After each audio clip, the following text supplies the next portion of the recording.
นายช่างใหญ่หลวงพ่อเม่มกับลูกทีมกำลังตีโค้งซุ้มเดินจงกรมมุงสันไทยอย่างดีแล้วก็จะทำทางเดินจงกรมใต้นี่ประมาณ10 เมตรความยาว10 เมตรได้ไม้แดงเป็นเสาแล้วก็ไม้บริจาคเป็นโครงสร้างบริเวณรอบๆมาแจก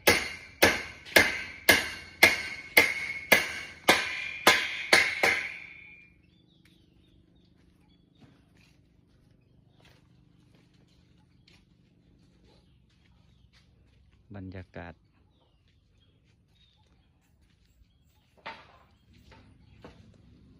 ภายใต้แมกไม้ชายป่าไม้แง่น้อยเดียรดาษเป็นถันรวมกันเป็นดงสูงหมูพยุงย่างเสือนี่ทั้งเครือเขาเกี่ยวเลี้ยวลงทั้งลมก็ยังมีภูมิหน่อยทั้งพื้นจอจีไม่มูนีแมนสีห่างไกลกันร่วมกันปกคุ้มให้สุมเย็นทั้งเงาให้แก่ลูกโขเถามหันโตตนใหญ่มีชีวิตอยู่ได้สบายบางดังกันส้มมูหน่อยก็คือดังเดียวกันพากันปกคุ้มสุมเย็นทั้งเงาให้แก่ลูกโขเถามหันโตตนใหญ่สังคมคนของคนนั้นก็คือดังเดียวกันร่างคนทุกข์ร่างคนมีให้เพิงผ้ากันใด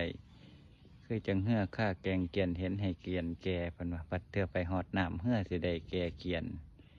อาศัยไผ่เพิงซึ่งกันและกันน้ำพึ่งเรือเสือพึ่งป่าต้นไม้ก็คือกัน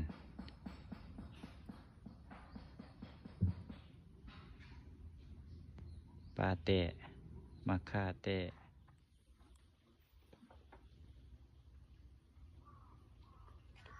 ทางเดินจงกรม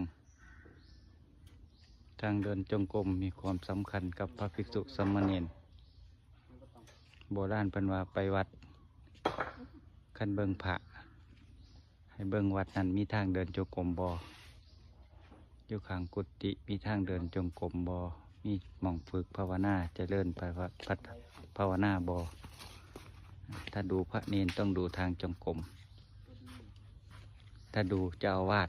ต้องดูพระเนรภายในวัดพระในวัดสัมมาคารวะความอ่อนน้อมถ่อมตนบ่